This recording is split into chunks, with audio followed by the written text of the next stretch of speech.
어릴 때 포켓몬 보신 분들은 좀 아실 겁니다. 처음에는 그냥 귀여운 몬스터들 데리고 다니는 이야기처럼 보여요. 이게 막 피카츄가 전기 공격도 하고 불꽃 공격도 하고 막 물대포 같은 거 막 쏘면서 재미있는 이야기처럼 보입니다. 그래서 처음 볼 땐 그냥 포켓몬이 얼마나 강한지 얼마나 멋있는지가 제일 중요한 것처럼 보였어요. 그래서 피카츄가 얼마나 강한 공격을 하나, 리자몽은 또 얼마나 멋있게 성장을 하나, 거부감은 또 얼마나 대단할까, 이런 것들이 궁금했죠. 그런데 조금 시간이 지나고 보니까 알겠더라고요. 진짜 중요한 건 포켓몬이 얼마나 강한지 이런 것들이 아니라 트레이너가 어떤 상황에 어떤 포켓몬을 내보내고 어떤 기술을 쓰게 하고 언제 교체해주고 얘가 다치면 빠르게 얘를 회복시켜주는 거, 이런 것들이 정말 중요하다는 걸 느끼게 됐습니다. 그래서 승부를 가르는 건 포켓몬의 힘이 아니라 트레이너의 설계 능력에서 결정된다는 걸 좀 나이가 들다 보니까 알게 된 것 같아요. 근데 갑자기 무슨 생뚱맞게 무슨 포켓몬 이야기냐고요? 지금 업계에서 AI가 딱 이 방향으로 가고 있거든요. 대기업 임원 500명 중에 100%가 올해 AI 에이전트 사용량을 늘릴 거라고 답했다고 합니다. 이 말은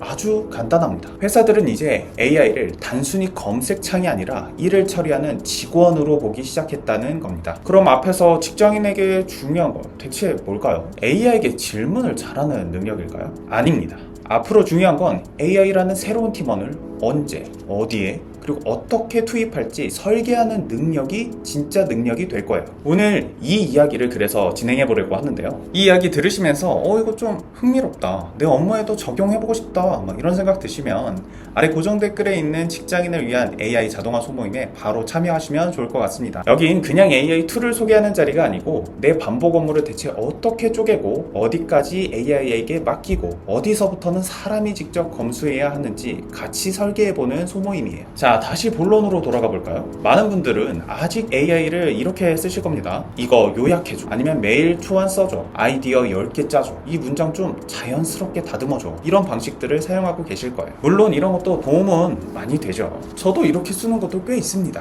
문서 초안을 만들 때, 회의록 정리할 때, 메일 문장 다듬을 때 분명히 생산성이 올라가는 걸 느낄 수 있어요. 그런데 이건 포켓몬으로 치면 그냥 포켓몬에게 기술 하나만 계속 시키는 거라고 생각하시면 됩니다. 피카츄한테 전기 공격, 리자몽 불꽃 공격, 꼬부기, 물대포, 이런 것만 그냥 계속 시키고 있는 거예요. 한 번의 명령이 단 하나의 결과로 이어지는 거죠. 지금까지 우리가 챗GPT 같은 걸 쓰던 방식도 사실 비슷했습니다. 내가 무엇을 물어볼지 정하고 AI가 답을 주면 그 답을 어디에 쓸지 또 정하고 다시 질문을 던지고 마지막 결과물을 사람이 결국 조립하는 방식으로 동작을 했습니다. 그러니까 AI가 똑똑해 보여도 실제로는 사람이 계속 옆에서 하나씩 시켜야 하는 구조인 거예요. 그런데 미국 기업들이 지금 원하는 AI는 이 정도가 아닙니다. 이제 기업들은 AI에게 단순한 답변이 아니라 업무의 흐름 자체를 떠맡기려고 하고 있어요. 이걸 요즘 말로 AI 에이전트라고 부르고 있는 거죠. AI 에이전트는 단순히 질문에 답하는 챗봇과는 전혀 다릅니다. 목표를 받으면 필요한 단계들을 착 나누고 문서들을 쫙 찾아오고 도구도 사용하고 중간에 결과도 만들어내서 필요하면 사람에게 확인도 요청을 해요. 이런 식으로 최종 결과물을 만들어내는 방향으로 움직이고 있다고 보시면 됩니다. 예를 들어 고객 문의가 들어와 봤다고 가정을 해볼게요. 예전에는 사람이 이 문의를 먼저 읽었습니다. 그리고 나서 문의에 맞는 회사 정책 문서 찾아야 되지, 환불이 가능한지 등을 판단도 해줘야 됐습니다. 그런데 AI 에이전트 구조에서는 이 흐름이 완전히 바뀌었습니다. AI가 고객 문의를 먼저 읽고 회사 정책 문서도 확인하고 답변 초안까지 다 만든 다음에 그 결과 중에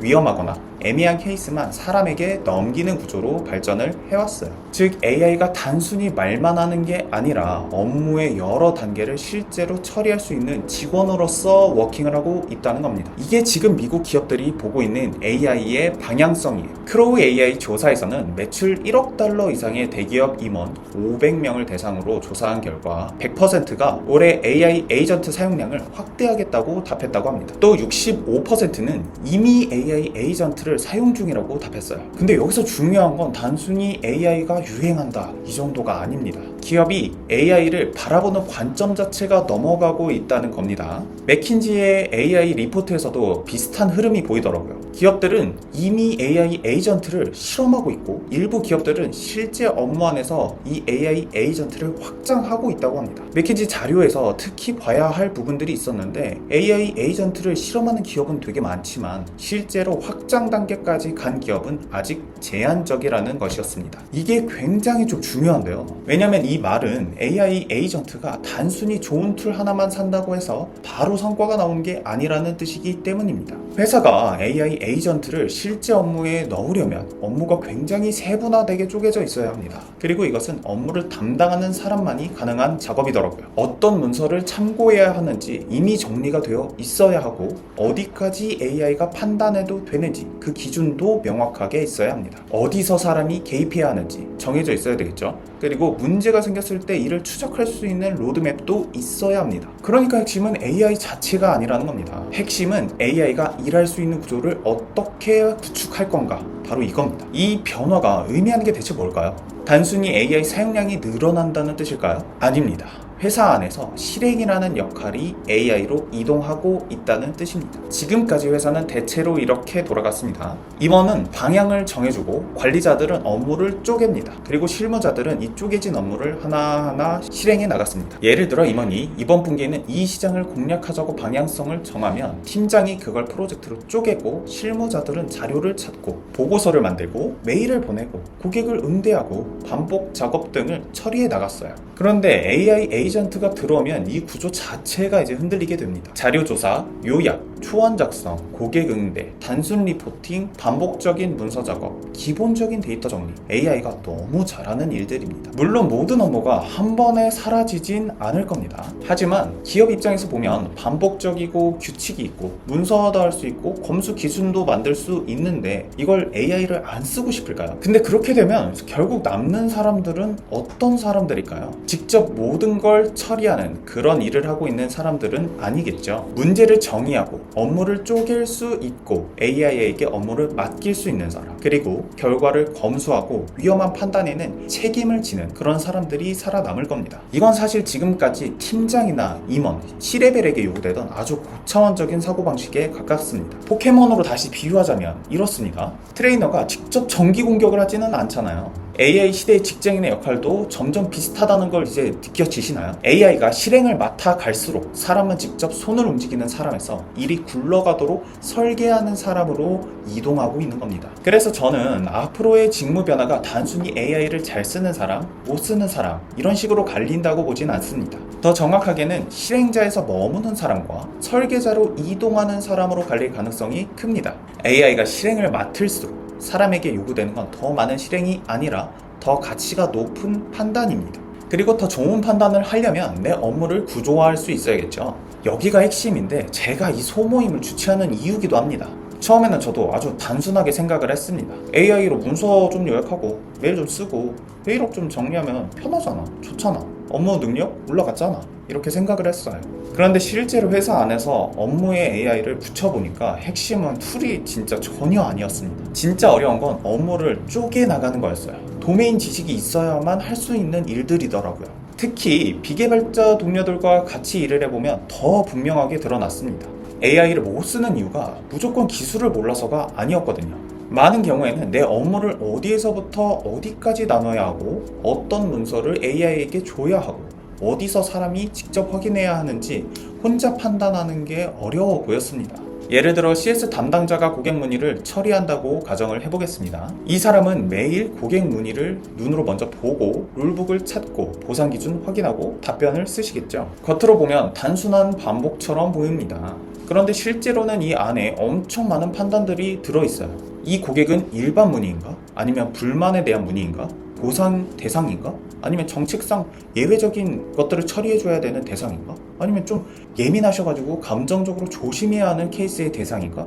이것들을 모두 판단해서 답변이 나가는 겁니다. 이걸 사람은 경험적으로 그냥 알고 있어요. 하지만 AI에게 맡기려면 그 경험을 말로 꺼내는 능력이 필요합니다. 이 경우에는 이렇게 판단해야 돼. 이런 표현은 절대 쓰지 마.